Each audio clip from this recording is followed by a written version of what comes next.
Assalamualaikum Ibu, selamat pagi. Waalaikumsalam, selamat pagi Nak Nadi. Sesuai janji kemarin ya, hari ini kita akan melaksanakan konseling online. Iya Bu, benar. Bagaimana kabar Nadi hari ini?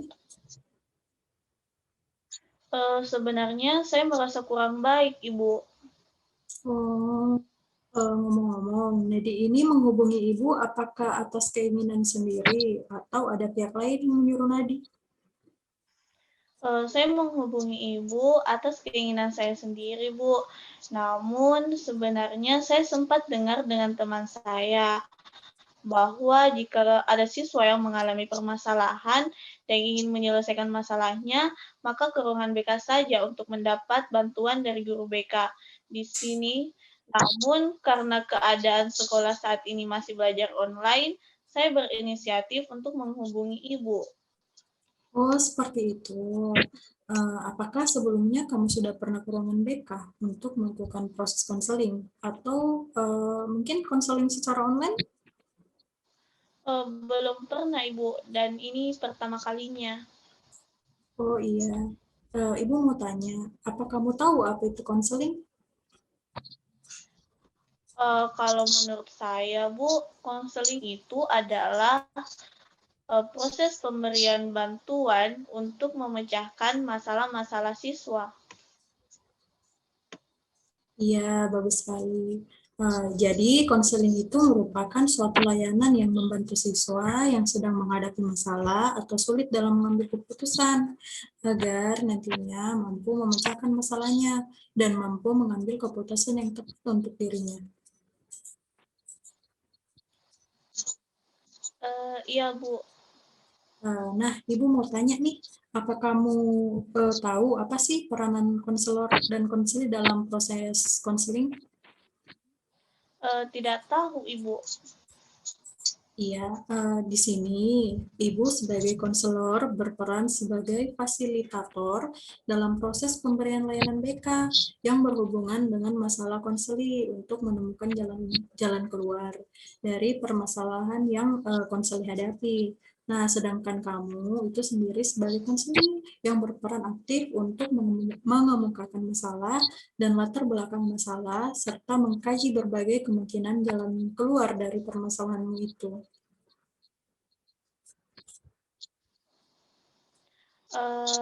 Iya Bu. Saya akan berusaha aktif dalam konseling ini. Tapi saya tidak ingin kalau masalah yang saya ini diketahui oleh orang lain, Ibu. Baiklah, Ibu akan menjelaskan ya sedikit tentang asas-asas yang perlu dipatuhi oleh konselor dan konseli dalam proses konseling. Nah, ada yang namanya itu asas kerahasiaan.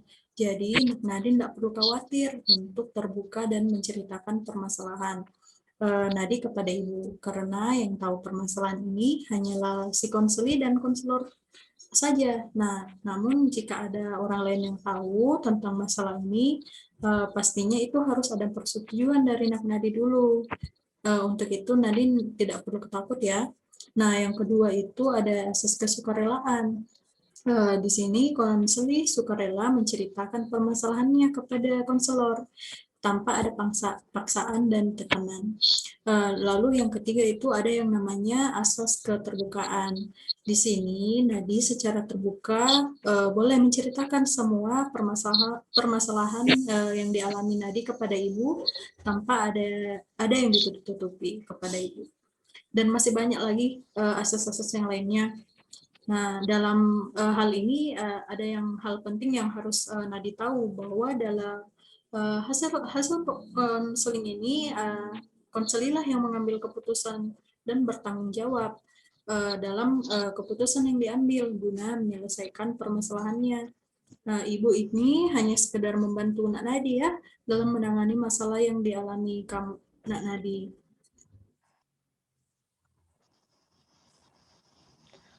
Oh, jadi seperti itu ya, Bu. Sekarang saya merasa lega.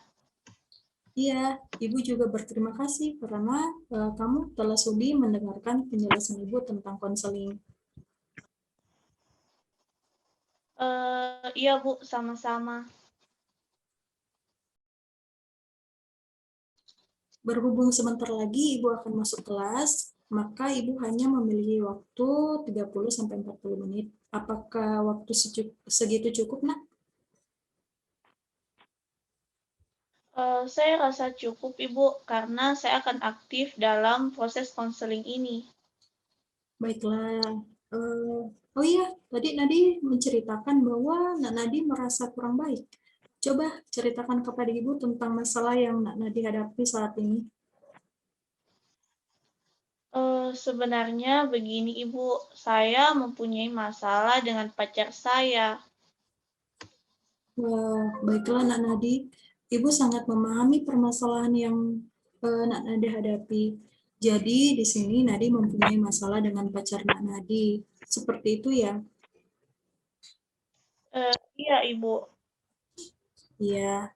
Coba silakan Nadi menceritakan masalah yang dihadapi Nak Nadi tentang pacar Nak Nadi tersebut. Begini Ibu, kami sudah berpacaran selama 1 bulan. Namun akhir-akhir ini pacar saya ini menjadi lebih dominan dan posesif, yang dimana membuat hubungan kami yang sebelumnya bahagia menjadi tidak nyaman lagi, Ibu. Iya. Silakan diteruskan lagi ceritanya Nak Nadi. Nah, dia itu selalu berlaku kasar, baik secara verbal maupun fisik yang membuat mental saya menjadi tertekan. Saya merasa masalah yang saya hadapi saat ini begitu berat yang selalu menjadi beban di keseharian saya. Oh, begitu ya. Jadi pacar kamu ini selalu berlaku kasar, baik secara verbal maupun fisik, yang membuat mental kamu tertekan. Kalau Ibu boleh tahu, mengapa Nak Nadi merasa hal tersebut menjadi berat? Iya, karena saya merasa serba salah, saya sangat mencintai pacar saya. Namun, sikap dia ke saya selalu kasar yang membuat saya tersiksa batin. Saya ingin putus dari dia karena sikap dia ke saya, tetapi tidak berani karena saya sangat menyayanginya. Nak Nadi tadi mengatakan bahwa Nak Nadi merasa tersiksa batin. Bisa tolong dijelaskan maksud dari perkataan Nak Nadi tersebut? Begini Ibu, jadi ketika saya merasa tersiksa batin, saya merasa hidup saya berat yang membuat saya menjadi orang yang mudah stres. Apalagi saya tidak memiliki seseorang, baik itu teman maupun keluarga, untuk menceritakan keresahan yang saya alami. Oh iya. Tanpa seseorang di samping Nak Nadi untuk bercerita, tentunya ini menjadi hal yang akan memperparah keadaan Nak Nadi. Saya ingin tahu ketika Nak Nadi stres, apa yang terkadang Nak Nadi pikirkan?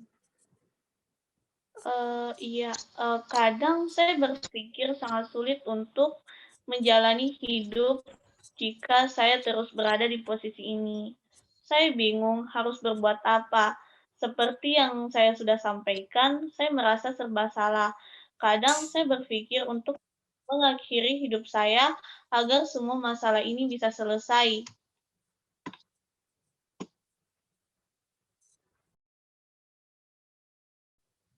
Nampaknya Nadi mempunyai pemikiran bahwa Nadi menjadi orang yang serba salah di hubungan yang kalian jalani dan merasa sulit untuk menjalani hidup jika terus berada di posisi seperti ini ya. Bahkan mungkin juga di saat tertentu Nadi sempat berpikir untuk mengakhirinya saja. Menurut Nadi, ketika Nadi berpikir untuk melakukan hal demikian, apakah benar-benar mampu menyelesaikan semuanya? Tidakkah Nak Nadi merasa perbuatan tersebut adalah tindakan yang salah? Mungkin tidak semuanya, Bu, tetapi menurut saya akan lebih baik jika saya tidak ada di dunia ini. Orang yang saya kasihi tidak mengasihi saya sebagaimana seharusnya. Dia sangat kasar. Saya tidak tahu sampai di mana saya dapat bertahan. Logika saya Tindakan tersebut memang salah, namun hati dan perasaan saya tidak mampu untuk terus menahan gejolak batin ini. Jujur, jujur Ibu, saya merasa bingung. Iya, Nak Nadi. Saya berterima kasih ya kepada Nak Nadi karena Nak Nadi ada di sini untuk menceritakan perasaan Nak Nadi. Lalu apa yang Nak Nadi harapkan dari proses konseling ini? Saya ingin masalah ini, Bu, karena saya menyadari saya tidak tahu kapan saya dapat bertahan. Saya juga masih memiliki seorang ibu yang saya sangat sayangi. Itulah yang membuat saya mampu bertahan untuk menahan penderitaan yang saya alami sampai sekarang ini. Baiklah, jadi Nak Nadi ini mengalami sebuah masalah di mana Nak Nadi terjebak di sebuah hubungan yang membuat Nak Nadi menjadi orang yang berbeda. Nak Nadi bingung, Nak Nadi stres, dan merasa serba salah. Nah, Nadi begitu mencintai orang yang menjadi pacar Nadi. Namun, cara dia mencintai Nak Nadi itu membuat Nadi merasa tertekan karena mungkin sikap dia yang menjadi orang yang posesif, menjadi orang yang dominan, termasuk juga dia berlaku kasar. Lalu diperparah tidak ada orang yang satupun yang mengerti dan memahami perasaan yang Nadi rasakan. Hal ini membuat Nanadi merasa sendiri, tidak dicintai, sehingga mungkinlah bisa muncul pikiran-pikiran negatif seperti tadi, muncul pikiran untuk lebih baik tiada saja. Benar begitu? Iya, Ibu, benar begitu. Baiklah, Nak Nadi dalam masalah yang Nadi hadapi saat ini, Ibu akan bantu dengan strategi rekonstruksi kognitif. Karena tampaknya Nak Nadi memiliki banyak pikiran negatif, bahkan sempat untuk berpikir bunuh diri. Apakah Nak Nadi tahu apa itu restructuring kognitif? Tidak tahu, Ibu. Oh iya, Ibu akan jelaskan. Jadi, restructuring kognitif itu adalah Nak Nadi belajar mengubah pikiran negatif Nak Nadi menjadi positif. Contohnya, Nak Nadi yang berpikir merasa hidup Nadi ini berat, merasa tiap hari adalah beban karena hubungan Nadi dengan pacar Nadi yang sudah tidak sehat. Pikiran-pikiran tersebutlah yang kita ubah, yang Ibu akan ubah menjadi positif. Karena seperti tadi, Nadi mulai berpikir untuk mengakhiri hidup. Itu karena pikiran negatif sudah tertimbun dalam pikiran Nadi.